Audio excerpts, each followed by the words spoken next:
Welcome to the Beginner Photography Podcast. Today we're talking about personal branding photography. So let's get into it.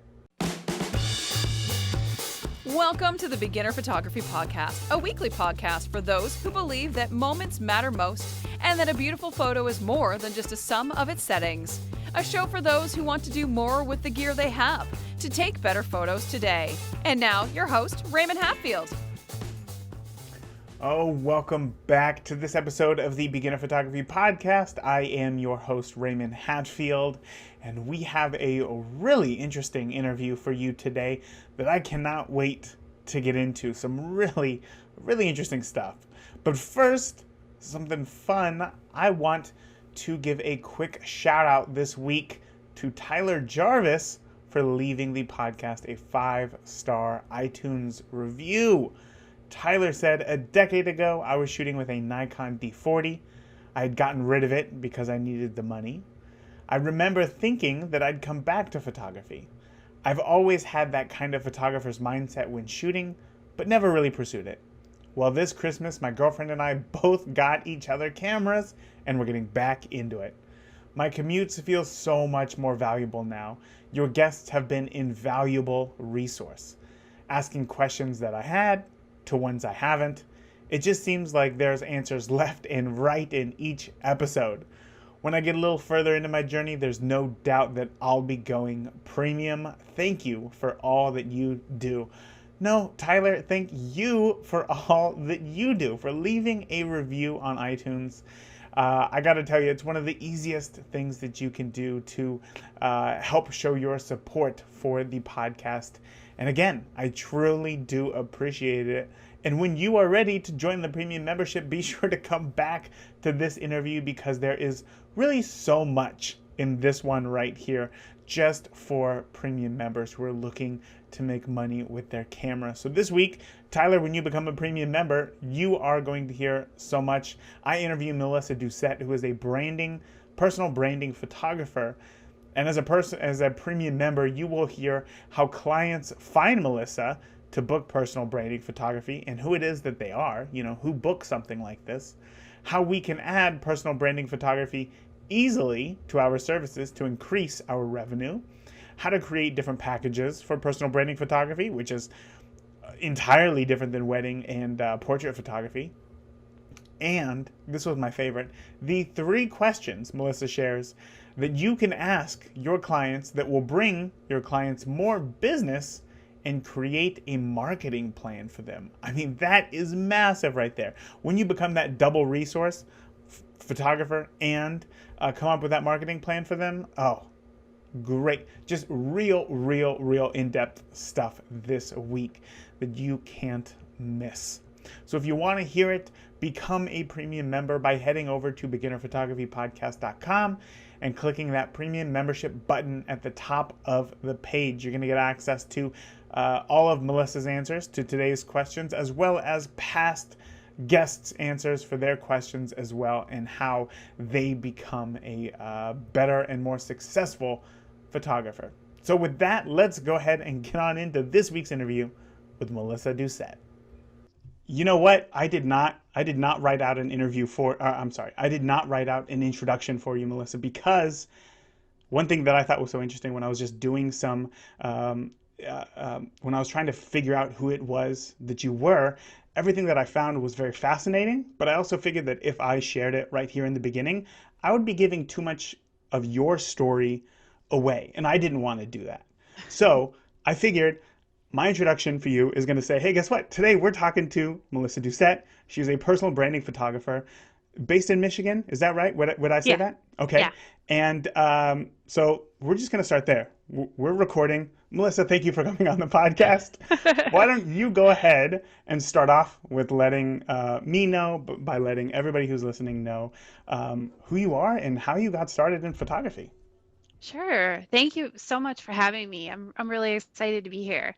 As you said, I'm currently a personal brand photographer. I'm currently in Ann Arbor, Michigan, kind of serving the region, but I'm also working and training photographers all over the country. But I kind of have a strange kind of circular, non-conventional way that I kind of got started in this personal brand photography journey. Um, I actually went to school for anthropology, and I went to grad school for anthropology. I was studying human behavior, human evolution, and then right after that, I started work in museums. And I actually was working at the Field Museum in collections, actually in entomology.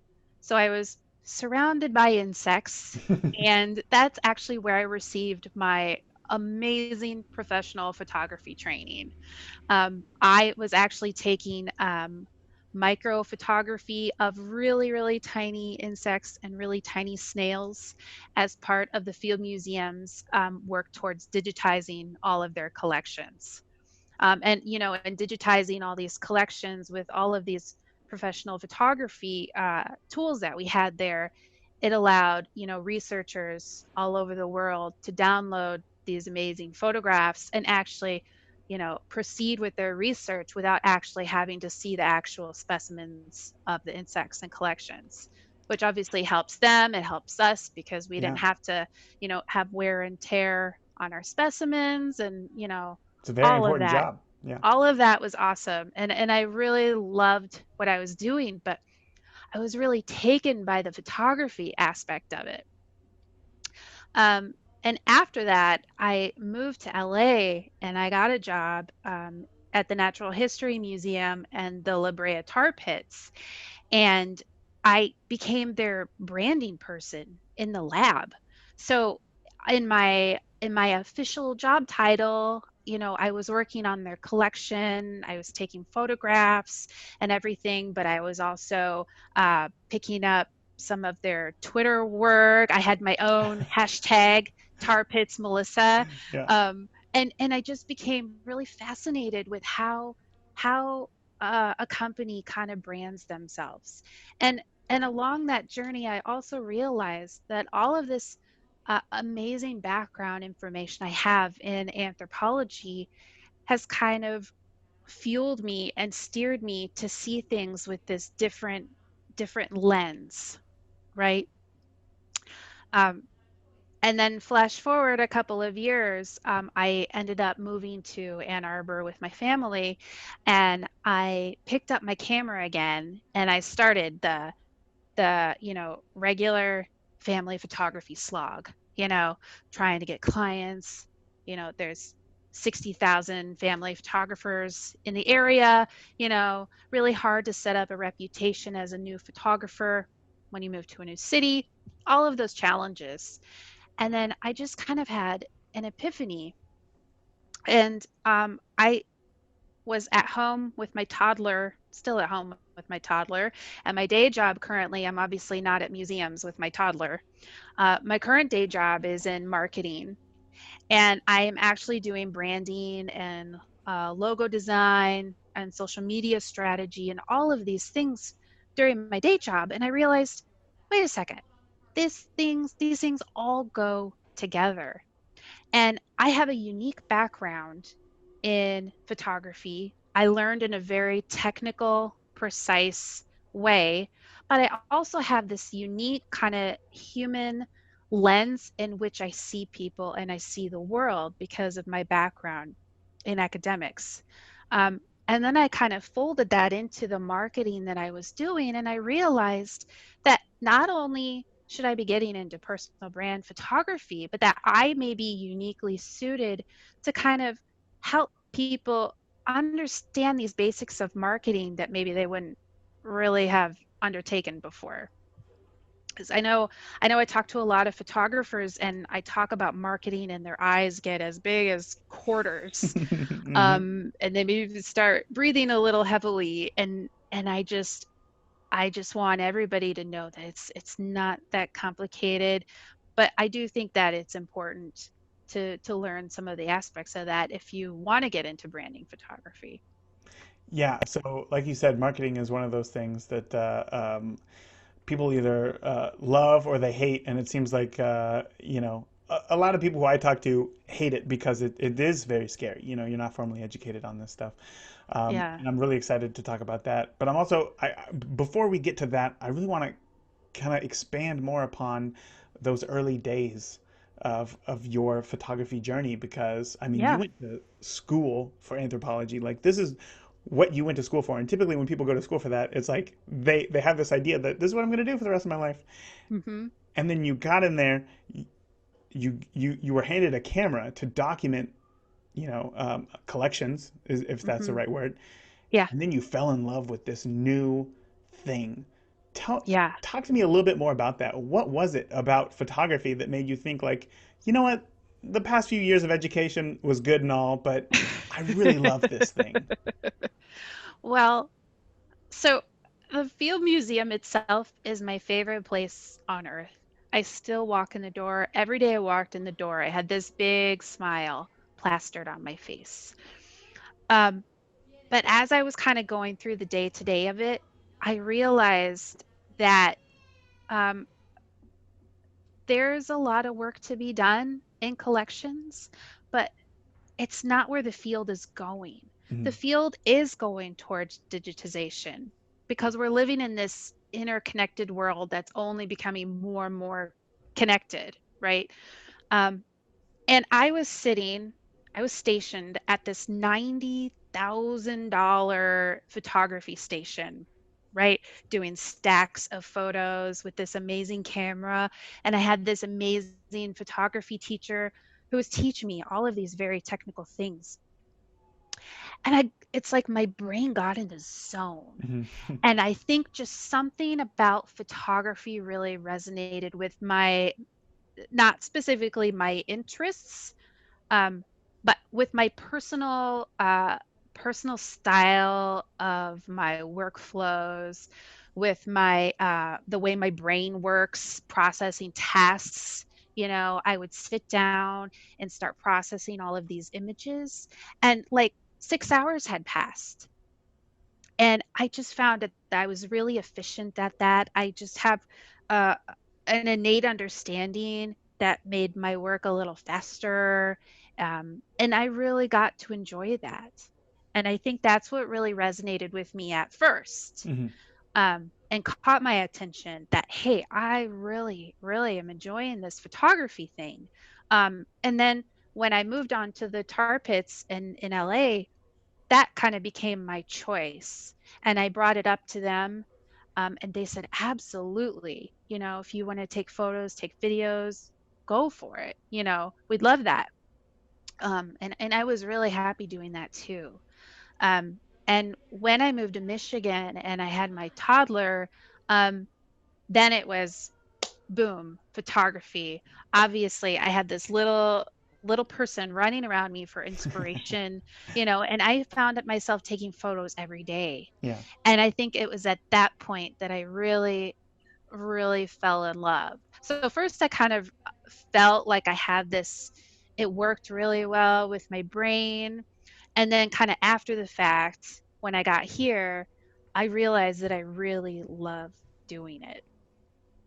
And now what I really love doing is realizing that I have this unique perspective that I can teach others. Yeah. And I really am starting to really love that aspect of it too. Yeah, of course, of course. Yeah. Yeah, Yeah. I completely understand that.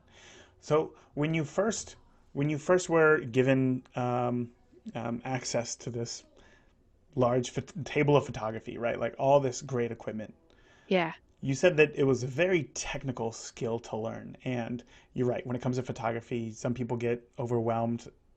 Math, lots of numbers, inverse square law, like all these things, right? Mhm. For you, what would you say was something that you struggled with most to understand?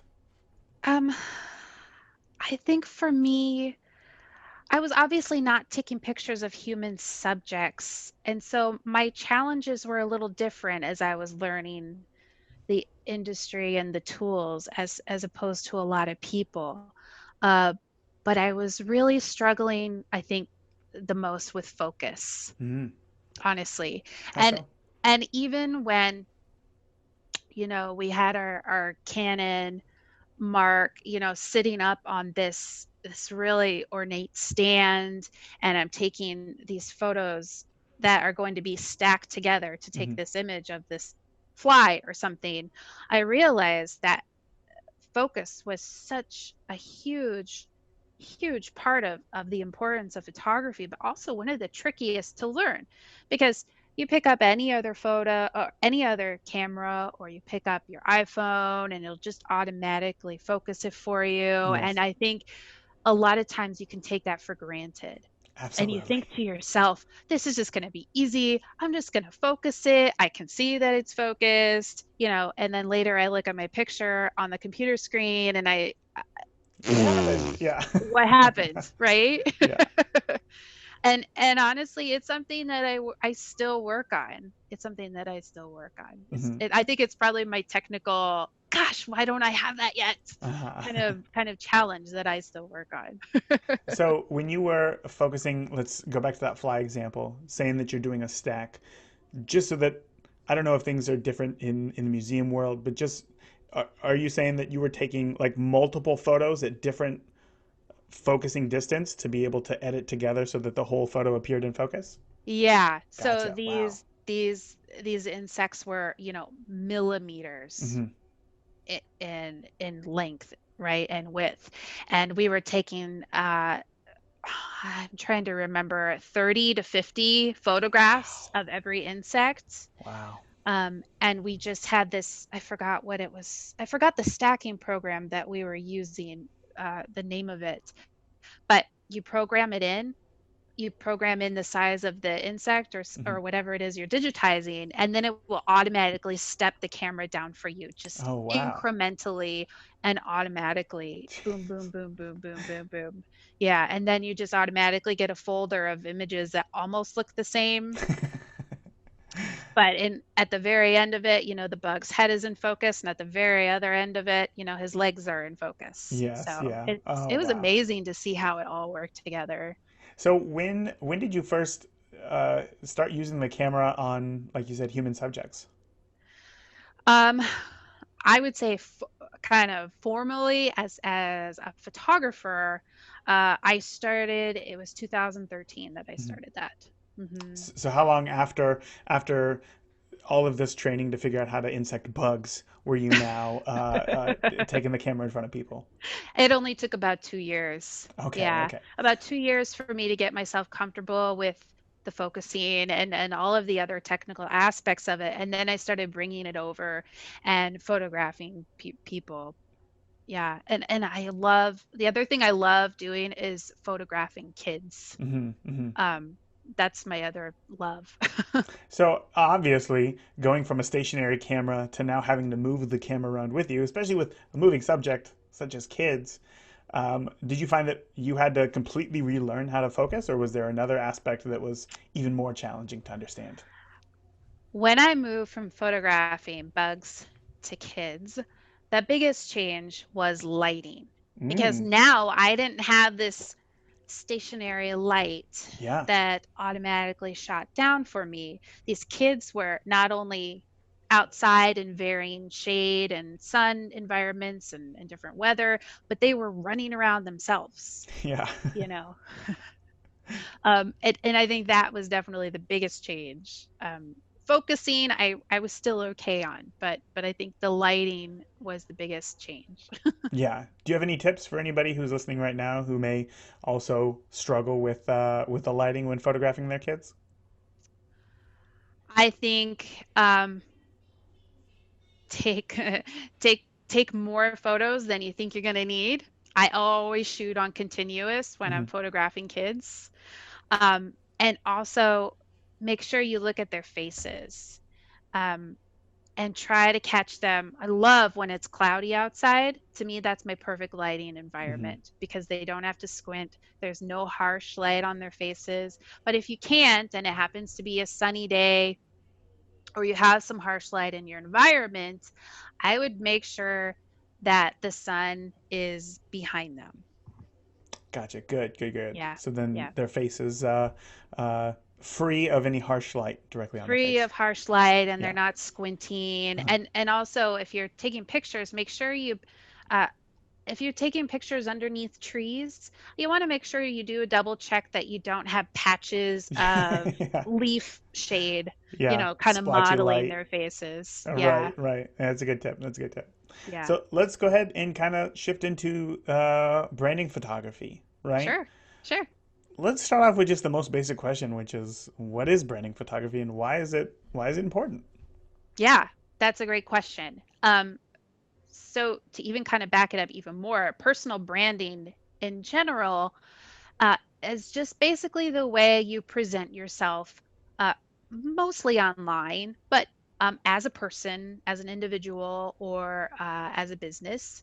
It encompasses, your style, your personality, um, what you do, what you stand for. Um, and it also stands for your passion and also stands for what your goal is basically.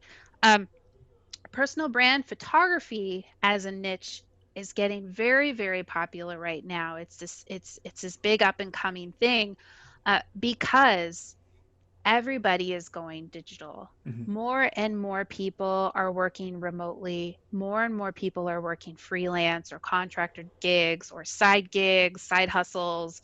Um, and you are becoming more and more your own company, your own element, your own person.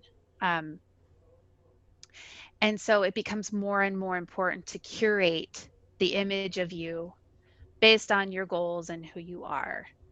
Um, and one of the most important aspects of personal branding and personal brand photography is to know who you want to attract with those images. Now, when I have a personal branding client, and let's say they're like a small business and they want personal branding images, one of the biggest things I'm going to sit down with them and talk about is who is their ideal customer. And even for an individual, you want to think, am I looking for a job? Do I need to curate myself for my LinkedIn profile? Do I need to curate myself on my Instagram feed? And what exactly am I saying about myself? Do I want to communicate to people that I'm professional or trendy or an artist, or that my passion is saving animals? Whatever it's going to be, it's kind of the distillation of all those important elements of your identity into this visual format that Hmm. communicates that. And personal brand photography takes all those elements for a client and sets up images that conveys all of those elements, but for a particular audience of the clients to achieve, a sales goal or more business or more brand awareness or whatever it becomes. Yeah. I had never done any sort of like personal brand photography or anything like that. Um, but I think just very recently there was that, what was it? The wasn't a challenge, the whatever, like the Dolly Parton challenge or whatever, where it was like, here's what your profile picture would be for Facebook, Instagram, LinkedIn, and then Tinder or whatever it is. Hmm. And what it was something that you just said there that made me realize it was like the reason why those photos are different is because your audience is different. The people who you're talking to is completely different. And yeah, it just made me think about that because I would always think like to me, I had always had this idea of like, well, if you keep all of your profile pictures like the same, then there's some sort of like brain consistency there. But it makes sense to think about who it is that you're trying to attract.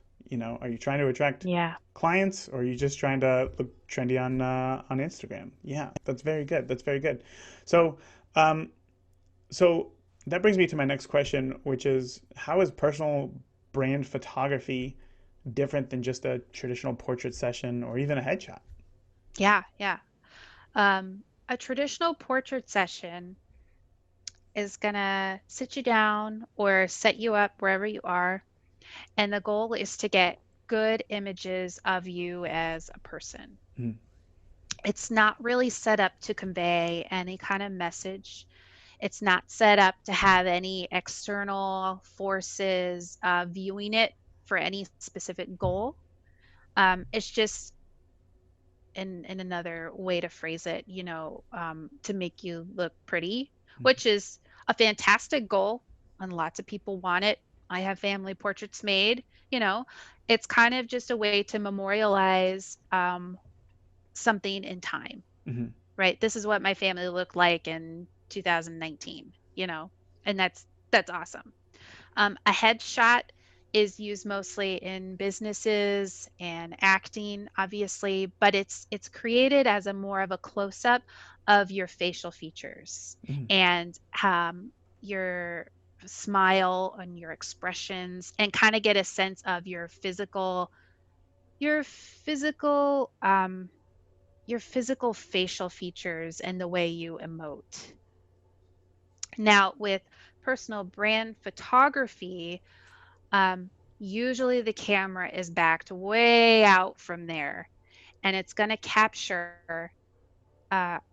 it's going to capture you in different outfits that talk to your customers.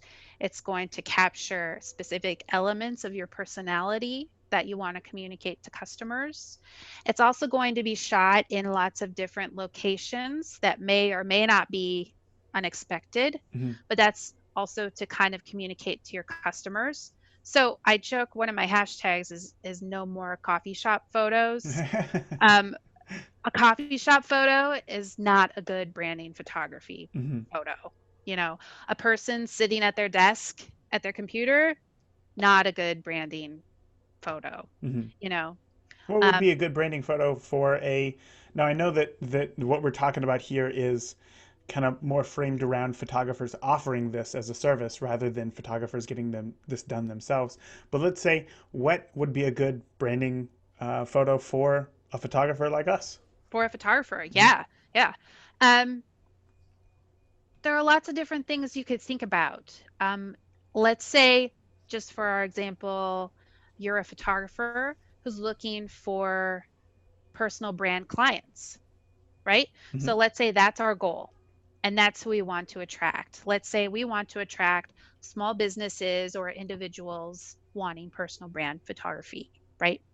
So a picture of us in our head just holding our camera, it's going to communicate that we're photographers, but it's not going to communicate a lot more about us. Hmm.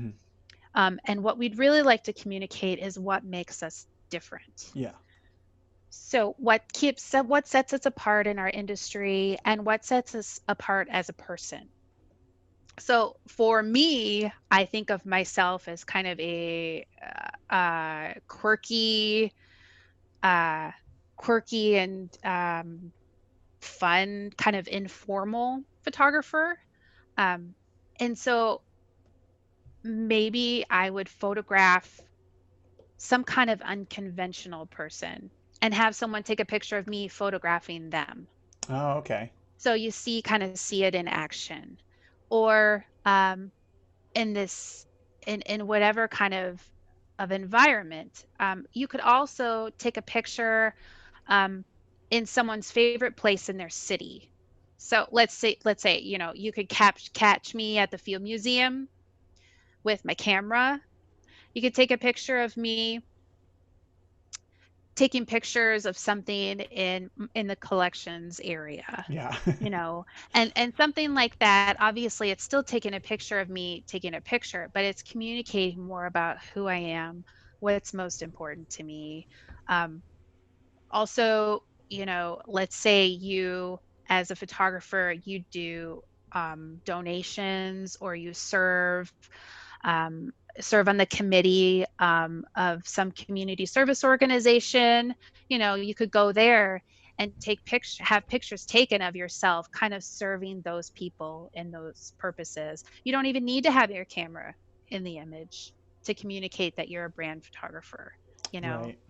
just kind of giving people a sense of who you are and what you stand for, because people don't look you up. They don't hire photographers after they read who you are at text. They like to hire real people. Mhm. And that's the key, is you want to communicate that you're a real person. You're not just a person with a camera. You are your own person with your own interests, your own strengths, your own passions, um, your own understanding of the world, and your own take on personal brand photography and what makes you different with personal brand photography.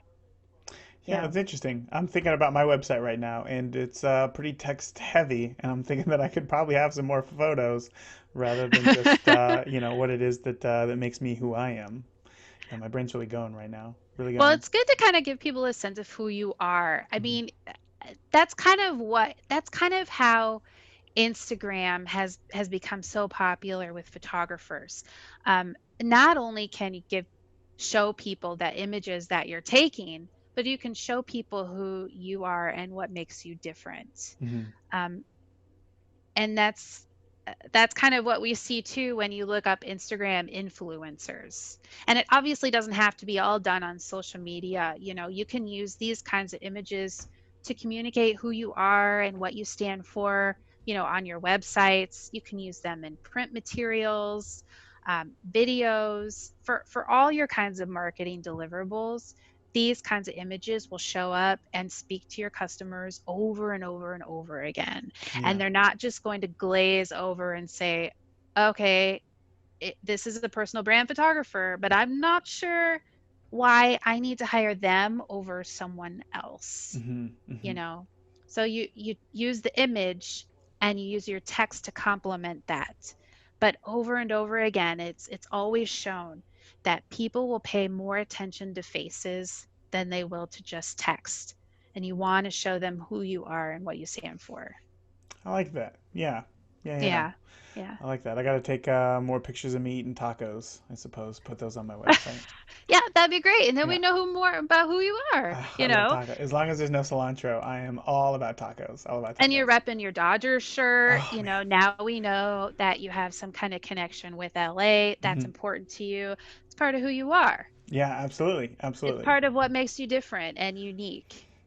And Um, previously, that was just text on my website, so I'm definitely gonna have to update that and do something yeah. new. I like this. This is fun. Y- This is fun. y- So when you're going to a personal branding photo shoot, when you're going to that session, what is it that you're trying to get? What are you looking for at that shoot to know that you nailed it?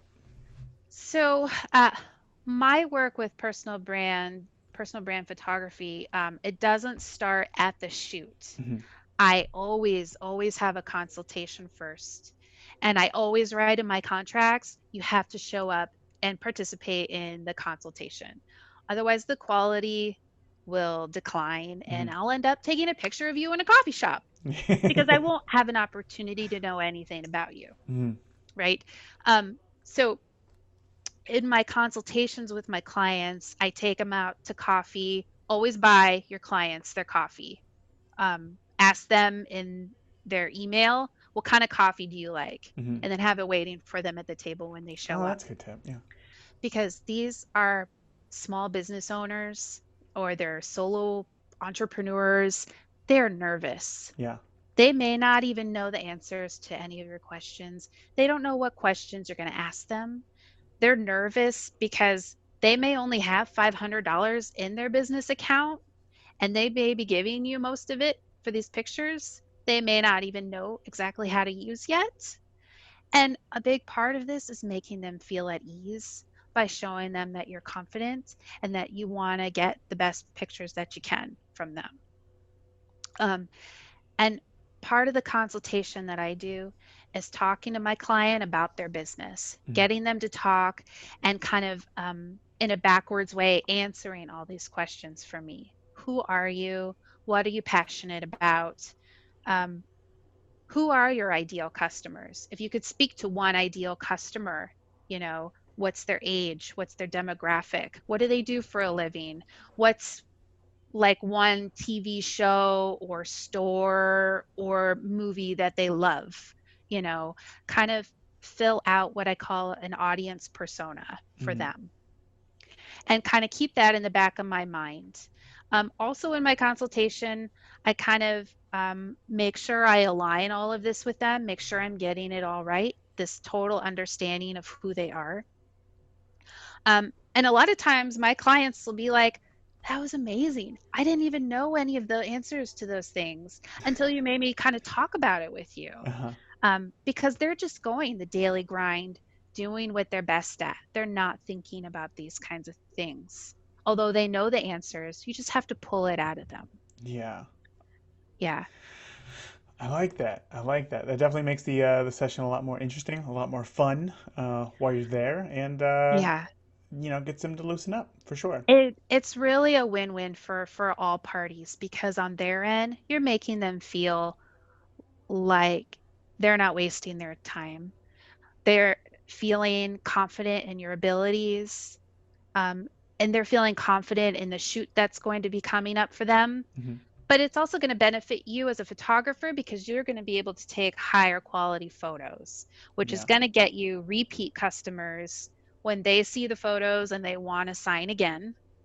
But it's also going to be beneficial to you because you can use these higher quality photos in your own website, in your own portfolio to attract even more new customers. And so it's really the biggest thing I could say is don't ever skip a consultation with your client, even if it has to be just over the phone. Hmm.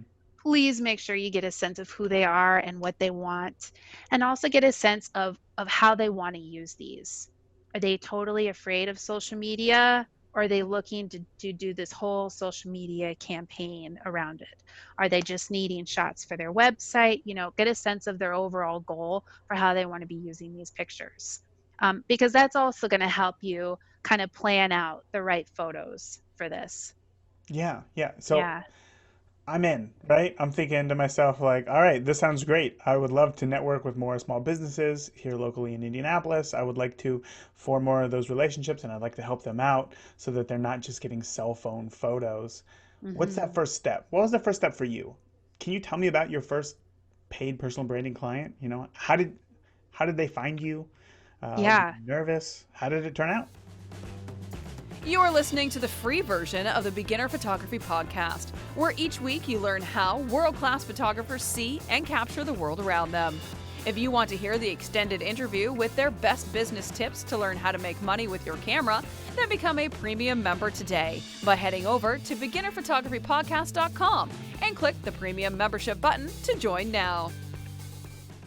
So, oh my gosh, there's so much there to unpack. But as somebody who's had to work with social media before, obviously for my photography business as well as the podcast, I'm telling you, like my brain is just going in a million different directions right now with somehow like with a lot of clarity. Like, why did I never think of this? This is so easy. This is so fantastic. And again, I'm seeing as you're having clients, right, how valuable that would be. Because I'm thinking of myself. If somebody did that for me, I cannot tell you how valuable that would Oh my be and how much it would gosh. help any business owner. So that is great to, Really. you sharing that gets me excited to be able to implement something and then give it to somebody else, another small business owner. So, I mean, Melissa, you think about your Instagram account mhm, and the photos that you've gotten the most engagement and likes and comments on. mhm, I can almost guarantee they're going to be the ones that have tugged on someone's heartstrings, where you told a story right. that was emotional. Not even about the photo. Not even about the photo. It doesn't even have to be about the photo. It can correspond with the photo, Of course, but of when you course. when you communicate something emotionally to your ideal customers, you're going to get by far the most engagement and attention. Oh, and you So, broke it down so clearly. I'm so excited to, I hate to say this, I'm so excited to hang up with you so that I can get to work on this because that is great. So again, Melissa, well, thank you yeah. for sharing that. That was Marketing fantastic. can seem kind of scary. I mean, we're all artists and as photographers, and marketing is obviously not an art. It's something that people go to business school for, but in the end it's very human Hmm. because it is just kind of a study of the human subconscious and Yeah. how we respond to things in our environment. And when you think about it, the good thing is that when you think about it and you learn these kind of fundamentals, it always makes sense. And you think, oh, yes, that does make sense. And you always have yourself to use as an example. And that's exactly where I'm at right now. That's exactly where Yeah. I'm at right now. Yeah. So again, thank you for that. That was so good. Uh, Yeah. Thinking back to maybe some of the other photographers listening, the theme of the podcast for this year is make do.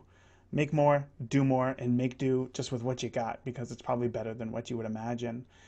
Can you maybe in your trainings or working with other photographers share where photographers miss this idea? Does that make sense as a question? You mean like mistakes that they make or I guess let me rephrase. Can you think of a time where you've simply just had to make do with what you had? yeah, yeah. Um I have had to make do. I have been put on the spot many times. Including right now, I apologize for this. No, it's okay. No, as a photographer, I've been put on the spot a lot of times in really bad lighting environments and just expected to create these amazing photos. Of course, yeah. Of course. It's probably the story of everyone's life, right? Um, But and many people are still struggling with it, so I'm excited to hear where this is going. and it is a struggle. It's very, very difficult. Hmm. And r- and so I think you just have to keep going. You can't stop. But you can also communicate with your clients. Communication can be really amazing. Nobody expects you to be perfect if you don't have the right resources and tools because you are a technical artist. If you get put on the spot about lighting, as I have, anyways, this is how I handled it. Went up to my client and I said, I just want you to notice that this lighting stinks in a nicer, diplomatic way. Yeah. I want you to notice that you see spots all over my face from the leaves, and I want you to know that I'm going to continue it to shoot you, Hmm. just like we agreed, just like I promised. I'm going to do my best to work around the shadows and the light, but I also want you to know if these come back and you don't like them, we're going to plan for another time. Hmm. And that's just something that I do. If it's not right, I'm just going to do it again. It's going to take another half an hour of my time, an hour of my time. That's fine because most important is that the customer is happy and they get something that they love looking at, whether it is portrait photography, whether it is personal brand photography. You know, you don't always have control of your environment and your conditions. You can't always bring your lighting with you, you know, and sometimes you have to work on the spot. Yeah. It's kind of like being on stage and like your pants start to fall down. You have to keep going. You just have to keep going and you have to keep going because sometimes you'll go home and look at your camera and you will have gotten this amazing shot that you would have never have gotten if you didn't just keep going. That's a good point. Yeah, I'm thinking of a time where that exact same thing happened to me. Now that you said something, Yeah. where I get home and I'm thinking the whole drive home, oh, that didn't work out. Like they're gonna figure it out. I'm a fraud. Like this is not gonna be good. I get home and I think to myself, wow, these turn out better than I expected, and it turned Yeah. out great. And yet you're right. It, if you just push through it, you don't let that moment in that moment, you Yeah. don't just give up. You're You gonna got to get push something. You're through gonna it. grow. You got to push through it and you got to communicate with your client. I know it's different with wedding photography because you don't get a redo in the same way that you could get a redo with a family Mhm. portrait. So there's a lot more pressure there. But I think just communicating that and thinking outside the box, well, this lighting sucks. Okay. Well, what's a different kind of picture I can take that will work with this lighting? Yeah. Maybe I can zoom in on something. Maybe I can crop something out. Maybe I can jump on top of the counter and take a picture from a different perspective. Hmm. Just thinking outside the box with the challenges that you have, but always keep going. I love it. I love it. So when it comes to, I'm thinking back to portraits here because this is really the closest thing that I can relate the two. But when it comes to portraits, there's environmental portraits, natural light portraits, there's posed, there's candid portraits. Are there different Yeah. types of personal branding photography as well, or does it all fall under one umbrella? It generally falls under one umbrella. And that's another thing that you'll probably want to distill down with your client if they have a preference, Hmm. and it also depends on what stories they're going to share with everybody. Obviously you can't take a lot of posed photos if you guys are all going to the animal shelter and feeding dogs for the day, Hmm. or whatever it is that you're going to do. But I find that most in general, I can try to promise a mix of both. And 90% of the time, people always love the candid shots more. Yeah, yeah, So, absolutely. Especially for something like Instagram, where it already feels personal. It's hard yeah. to force that posed perspective on it.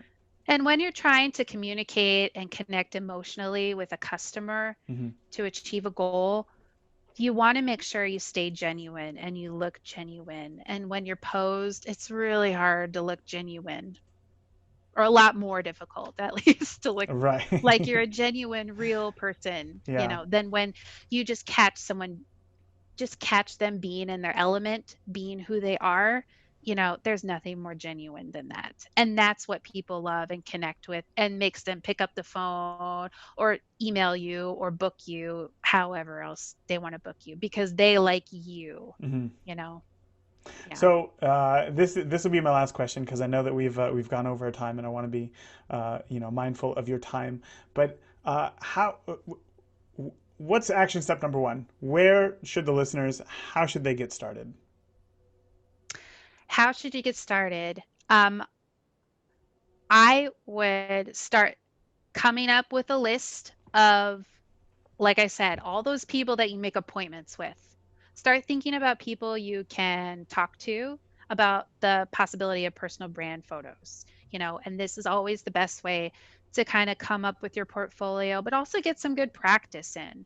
And also get some good practice in talking about brands, because Hmm. talking about brands isn't a skill that photographers naturally have, right? But like I said, it's of extreme importance in personal brand photography for the obvious reasons.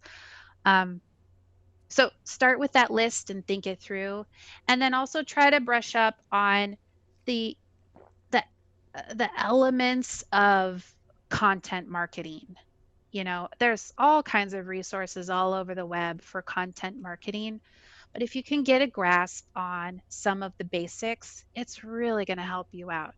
Hmm. And I know that it's not our job to be marketers. It's not our job to do marketing for our clients, but like I said, it's a win-win for everyone when you can use the foundation of marketing to plan your photos and get those photos back to you in a higher quality. So more people see that you have a better portfolio than your competition down the street who takes coffee shop photos, Yeah. right? Yeah.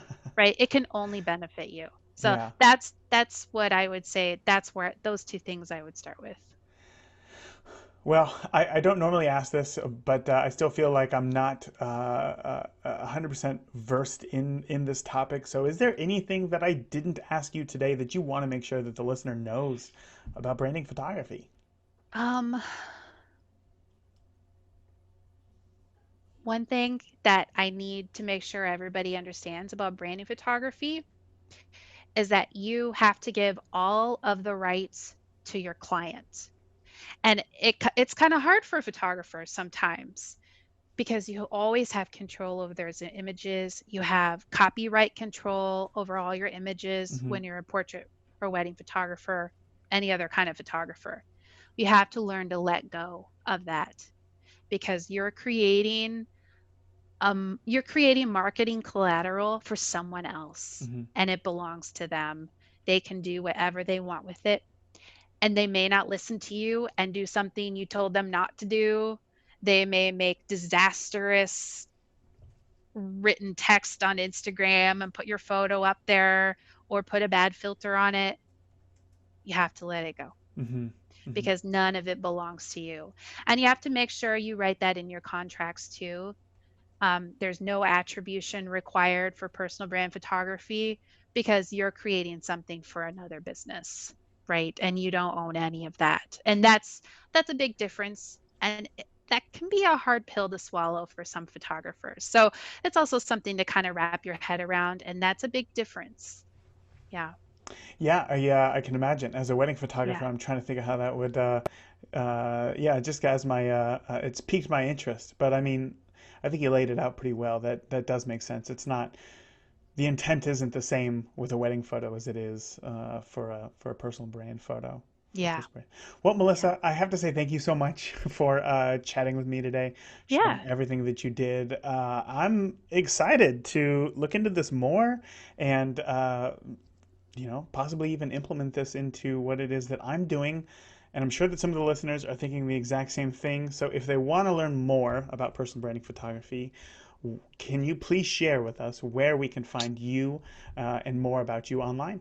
Yeah, sure. I am on social media, mostly on Facebook, at Golden Wolf Photo. I'm also on Instagram and Pinterest and YouTube. Um, my website is goldenwolfphotography.com. And from there, I have a free definitive guide to personal branding that you can download. And that's a really good primer for what personal branding is in general. So I recommend you check it out.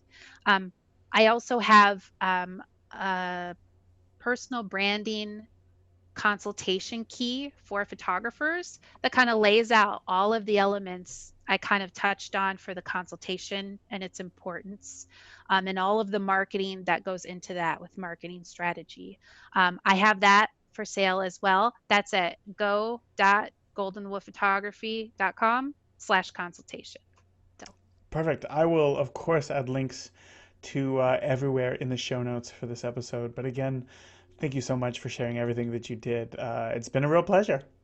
yeah, me too. Thank you so much. And if anyone has any questions, you can always reach me by email, goldenwolfphoto@gmail, and I'm happy to continue this conversation further.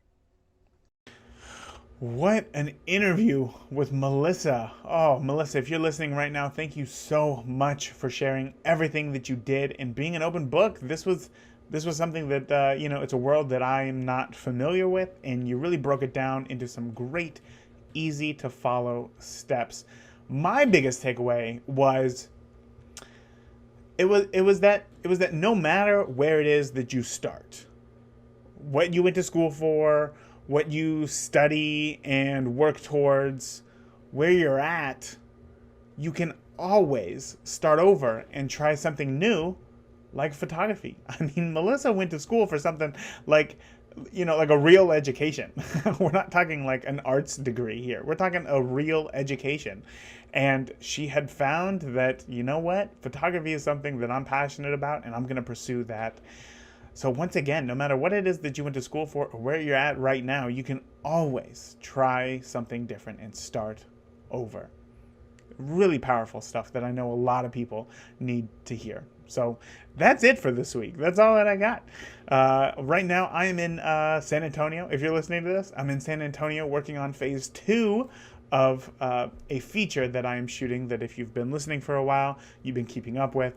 Well, technically I'm not right now because I'm recording this back home in Indianapolis, but by the time this goes out, I will be in San Antonio. So be sure to follow along on Facebook. I'm sure that I'll be posting updates in the Facebook group about what's going on down there if you want to check it out. So you can find that by heading over to Facebook and just searching for Beginner Photography Podcast. You'll find the group right there. Come on in, join the conversation. So that's it for this week. Until next week, I want you to make do. I want you to make more. I want you to do more. And I want you to make do with the gear that you got, because I promise you it's better than you think.